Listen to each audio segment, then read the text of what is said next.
Hi yogis, it is Jillian from One Love Yoga again. I'm coming to you today with about a 35-minute Mellow Moments gentle yoga practice.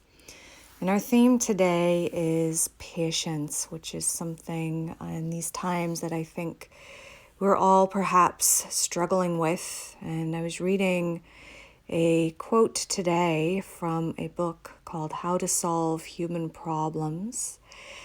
And it says this: patience is a mind that is able to accept fully and happily whatever occurs. It is much more than just gritting our teeth and putting up with things. Being patient means to welcome wholeheartedly whatever arises, having given up the idea that things should be other than they are. So in our practice today, cultivating patience, accepting where we are, and just learning to be.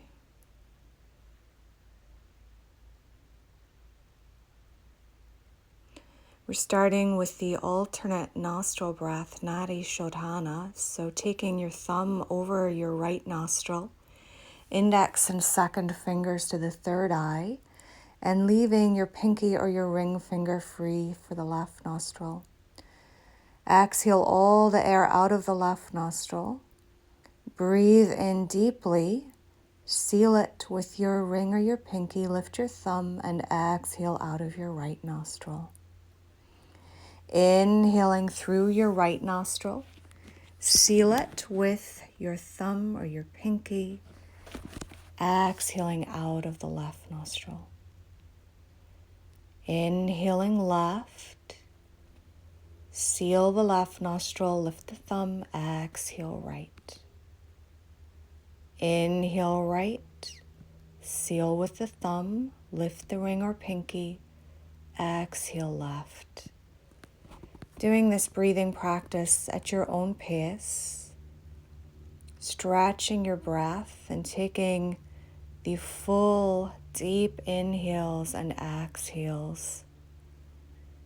The word pranayama means to stretch the breath, so that's all we're doing here, and bringing balance and clarity to the left and the right sides of the brain.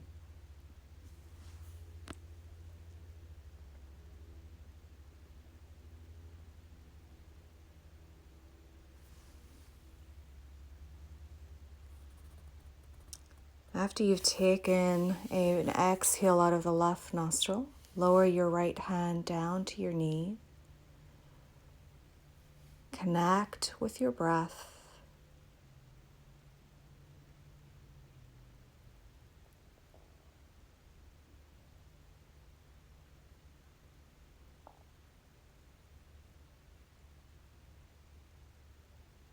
Setting an intention for your practice.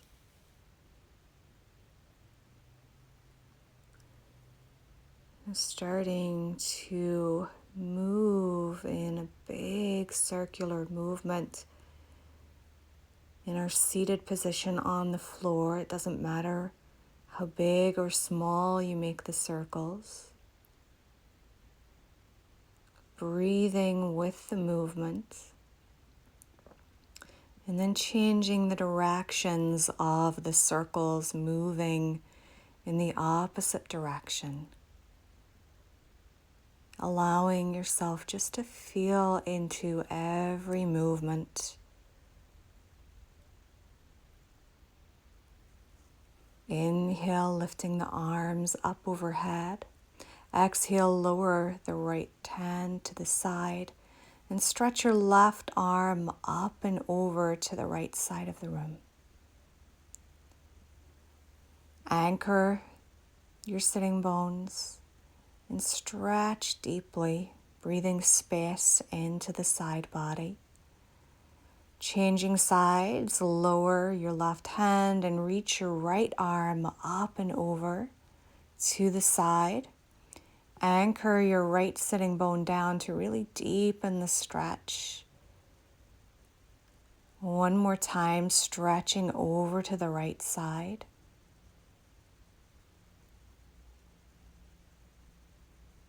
And now changing sides and stretching over to the left.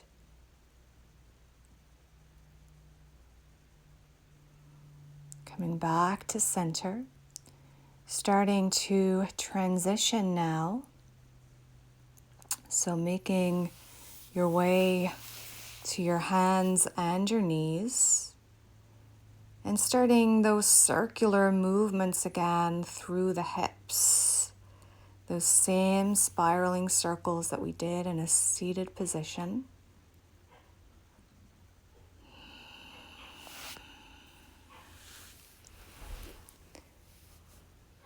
And changing the directions again of the circles.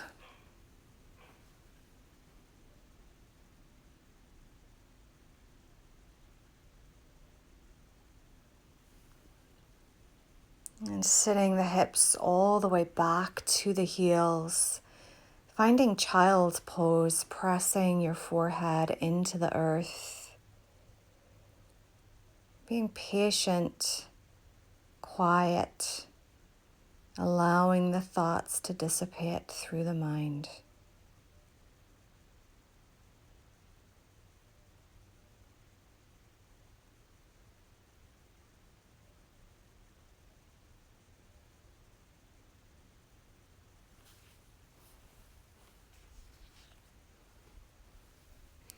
Beginning to make your way back into tabletop.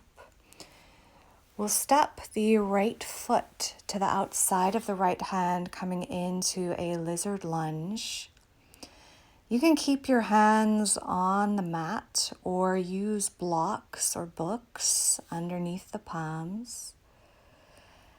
Start to straighten your right leg, flex your toes, and then rebend into the knee, just moving back and forward here, warming up the hips and the hamstrings.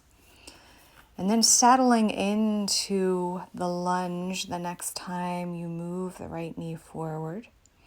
Trying to keep the right knee hugging in to the right arm, so we're not opening the knee at this point. And you can stay on your hands or maybe lower down onto the forearms. And feeling every sensation here in the hips. Patience is often staying with what is and not trying to run away from whatever it is we're feeling, but rather just allowing ourselves to be. Patience is knowing that things aren't always perfect, but trusting that they're always as they should be. Give yourself space. Give yourself time and start to melt into the shape. Bringing your hands back to the mat or the block if you're on your forearms. Coming into a half split, straightening the right leg, flexing the toes, lengthening the spine. Be mindful not to overstretch your hamstrings. Continue those deep, steady breaths.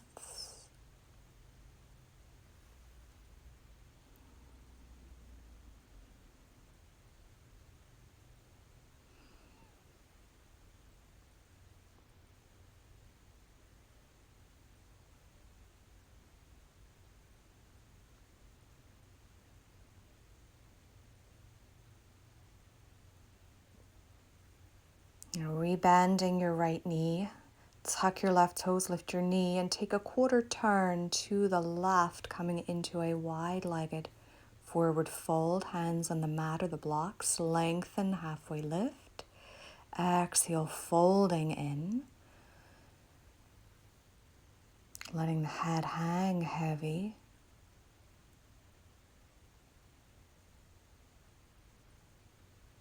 Now bringing your hands to the mat or using your blocks, start to transition to the back of the mat, coming into your low lunge, setting the right knee down. Take a deep breath in, and as you exhale, we're going to move the hips back, straightening the right leg, and bending back into the knee. Just moving back and forward here, warming up the hips and the hamstrings.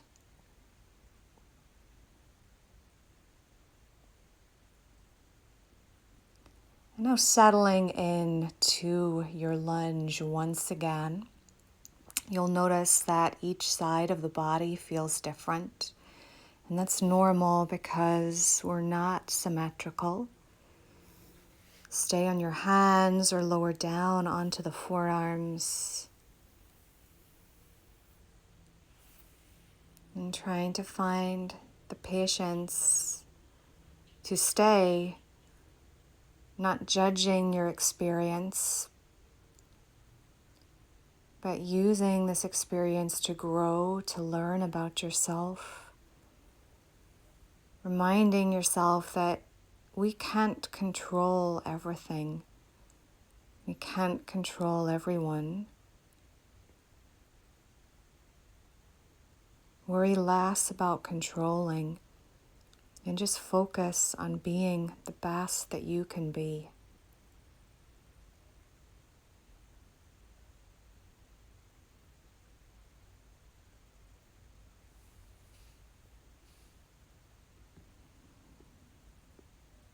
Keep your breath soft and steady.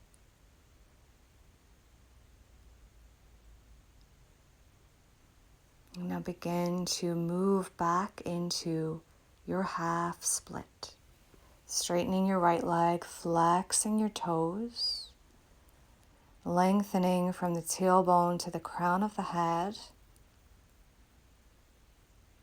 creating space in the body with the breath, creating space in the mind.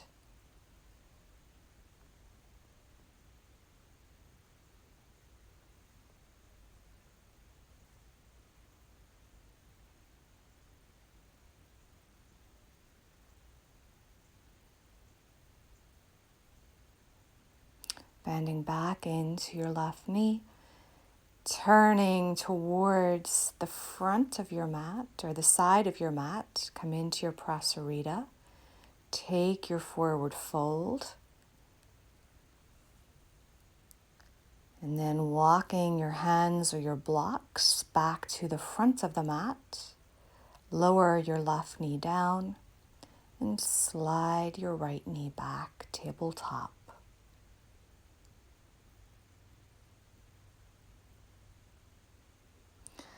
Making your way into a seated position for butterfly or Baddha Konasana pose. Bringing the soles of the feet together. You can hold on to your feet for this pose, or you can walk your fingertips forward, which I like to do, which gives me a little more stretch in the lower back. Depending on how far you fold into the pose, you could place a block underneath your forehead and allow the head and the neck to relax here.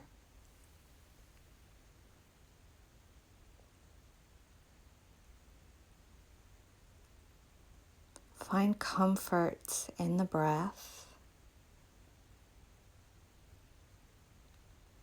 Finding always in all things, whether it's on or off the mat, the balance between effort and ease. In the Yoga Sutras, it's called the Stira and the Sukha.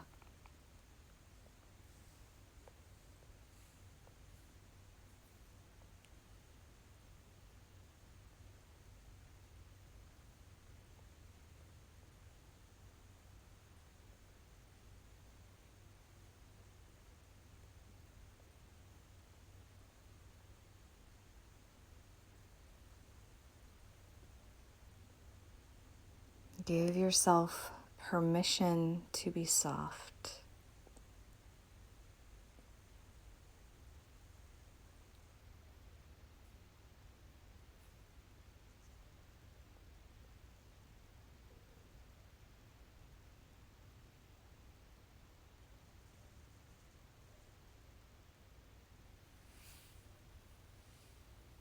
Slowly rolling up. Make sure your head is the last thing to lift.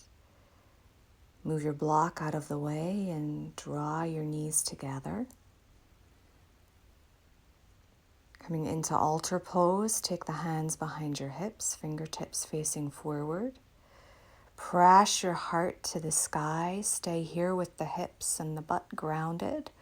Or push your feet and your hands into the earth to lift the hips up. Strengthening the arms and opening through the chest.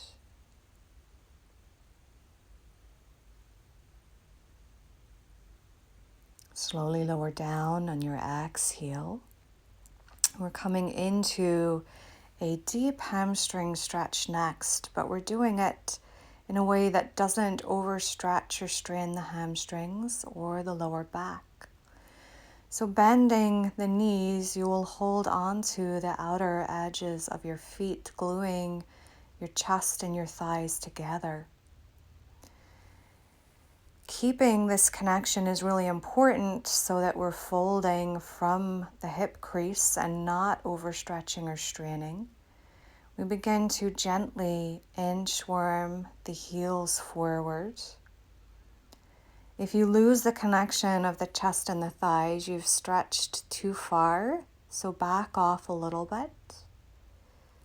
And we hold this posture for a moment or two, so there's plenty of time to find your edge in the pose. Again, balancing effort with ease.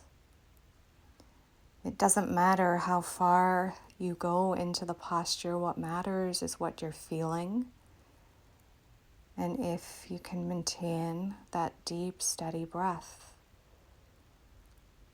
Not everything in life has to be difficult or challenging. Oftentimes we feel that we have to make it that way. We put these self-imposed ideas into our mind, into our practice. But oftentimes what we need is rest,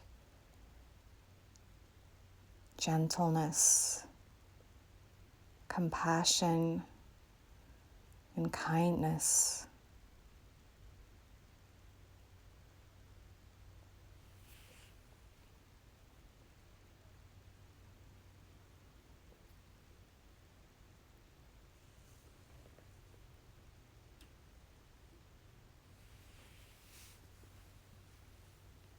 Forward folds are very introspective postures, so allow yourself to go inwards, to be with what is.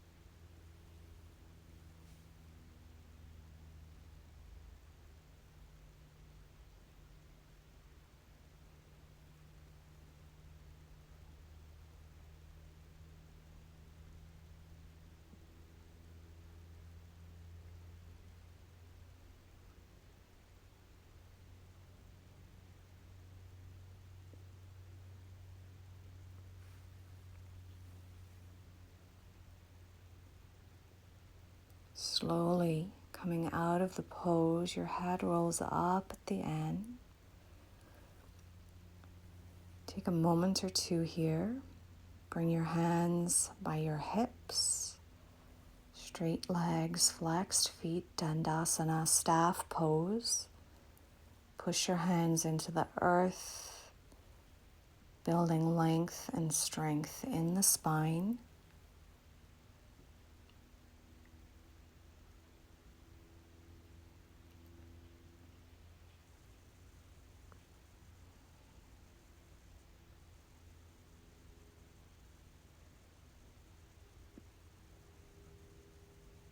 And beginning to transition again.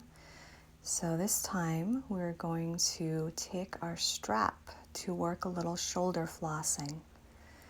The narrower you take the strap, the more difficult this is. So if your shoulders are tighter, I definitely suggest taking more length in your strap.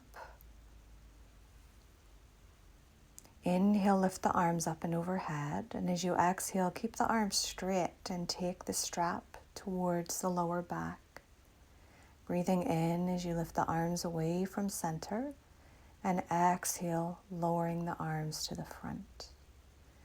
Now, if you find that when you take the strap back behind you, you're struggling to keep your arms straight, and you notice that your elbows start to bend, lengthen your strap a little bit, or don't go as far.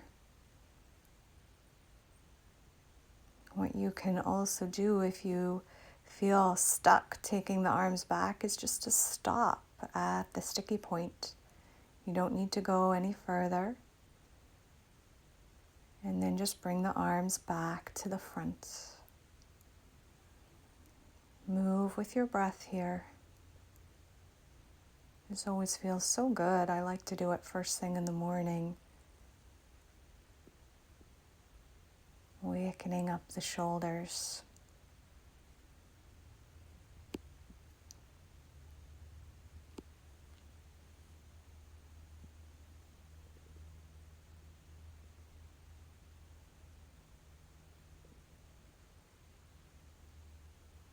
And pop your strap off to the side.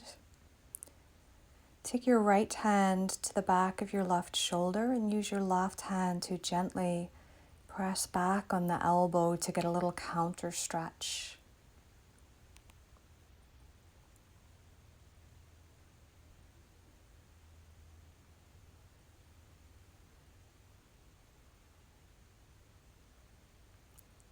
Changing sides, the left hand reaches for the back of the right shoulder and gently press your left elbow towards the chest with your right hand.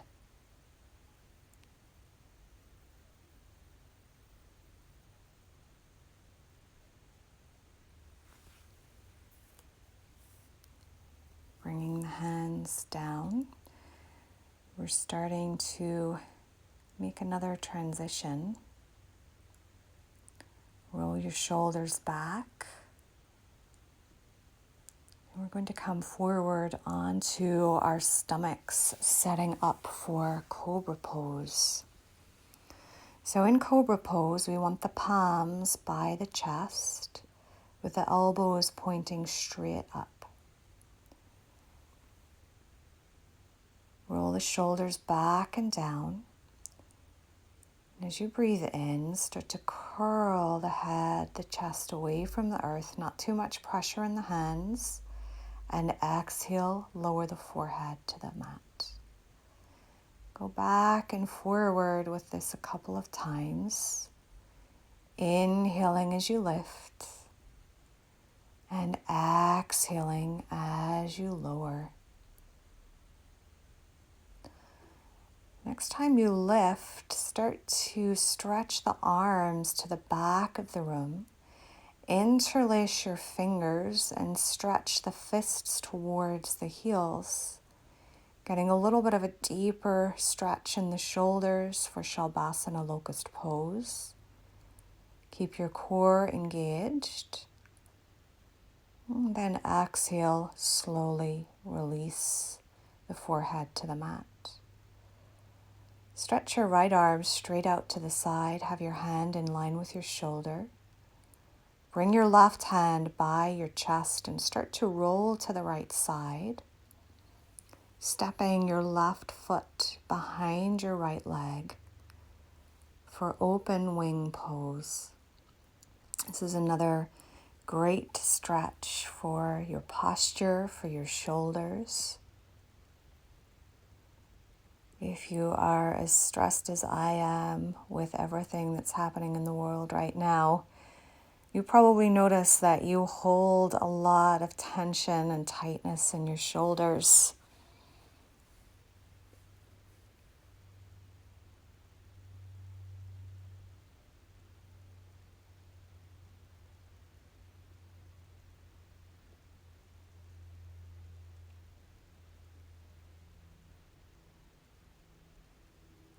Now slowly transition back onto your stomach. And it's important to transition slowly in these stretches, reaching your left arm out. This time bringing your right hand in line with your chest, rolling onto your left side, stepping your right foot behind you. And again, being patient as you observe the differences in each side of the body.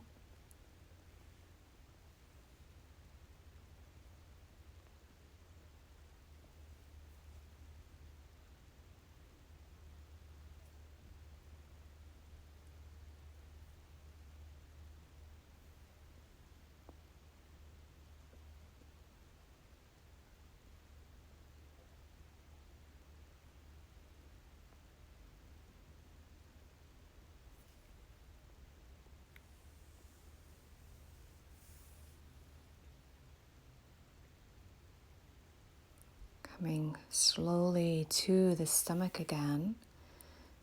This time resting your forehead on the backs of your hands. Bending your knees. So have the knees as wide as the mat and bring the soles of the feet together. And just start to lower the feet towards the earth without letting the pelvis or the hips lift. You'll feel this stretch in the outer hip. And how far your legs go down is really eventually going to be determined by your bone structure. So don't force anything here.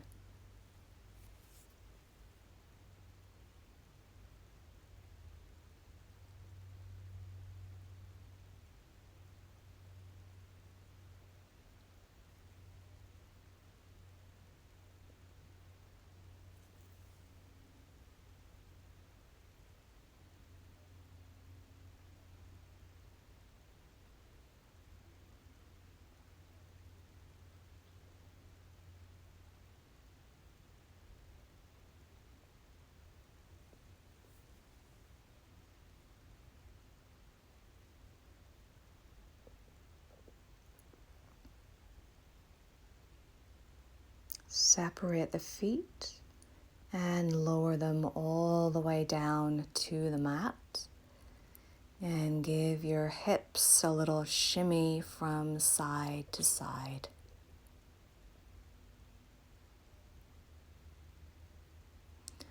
Rolling onto your back, bringing a block with you for a bridge pose. We're taking the block just above the knees between the thighs, pressing the feet flat into the earth, the shoulders, the palms into the mat, lifting your hips and coming into the shoulder bridge. So if you're not used to using the block, this may feel a little different. What it does is it keeps the internal spiral of the thigh bones. A lot of times when we back bend, we take the knees wide, which puts a lot of pressure on the lower back. So this is a much better position to be in. Even if you feel you're not lifting as high, you should definitely notice the engagement of your inner thighs, your adductors, and your pelvic floor. And now slowly begin to lower down to the mat,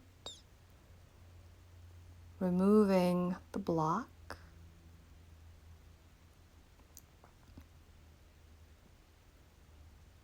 And keeping your knees bent and your feet flat on the mat. Cross your right ankle above the left knee. Keep the right foot flexed for reclining pigeon. Draw the left thigh in towards your chest, pressing the right knee away from you to feel that stretch in the right hip and glute.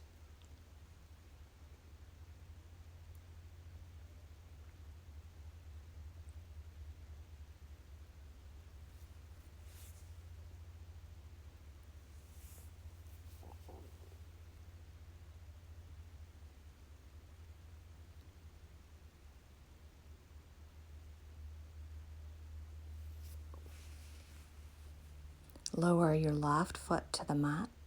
Take your arms wide like a capital letter T Start to walk your left foot over to the right edge of your mat and lower your left knee and your right foot to the right.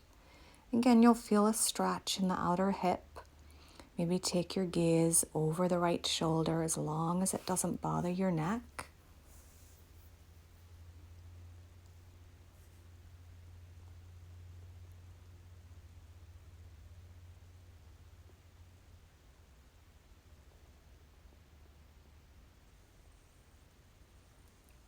And unwind the legs, changing sides, crossing the left ankle over the right knee, drawing the right thigh in towards your chest.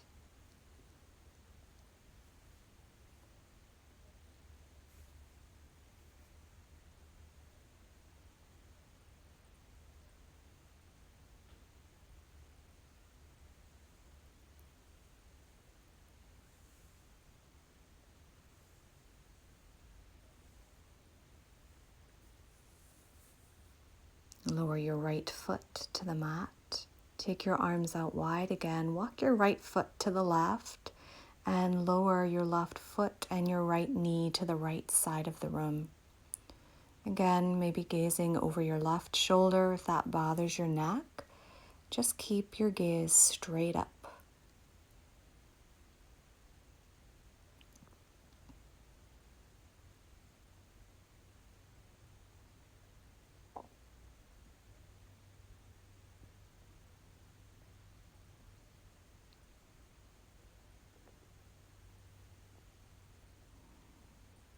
Unwinding your legs. Take your block again on the medium height setting to the base of the skull, leaving the neck free. And just start to rock the head from side to side. Now, if you have a wooden or a cork block or a hardback book, you might notice those muscles that attach from the base of the skull and travel into the neck. You might notice a little bit of sensation there. Stay with it. It's not as noticeable on a foam block.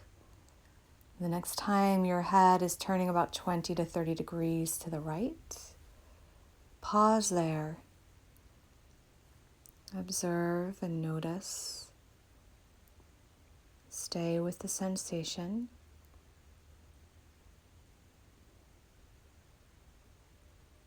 And then you will, after a few breaths, 3 to 5 breaths, turn the head to the left again, about 20 to 30 degrees away from center.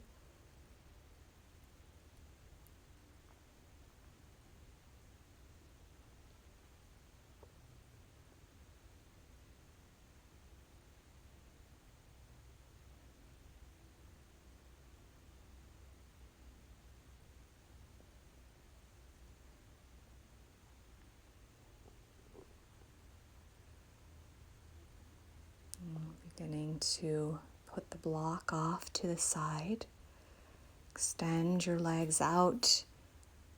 Find your most comfortable position on your mat here for your Savasana.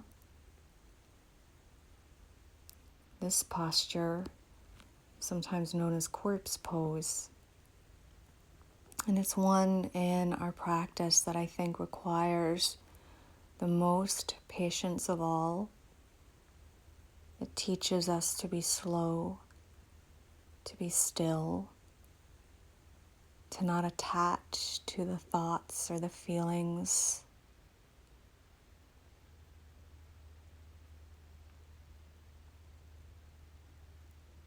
I'm going to leave you with a quote from Waldo Emerson.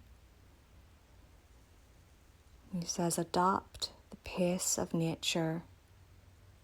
Her secret is patience."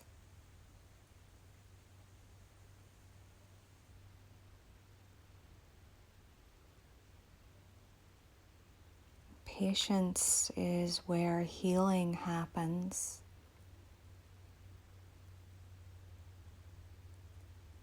Allowing our soul, our minds to slow down.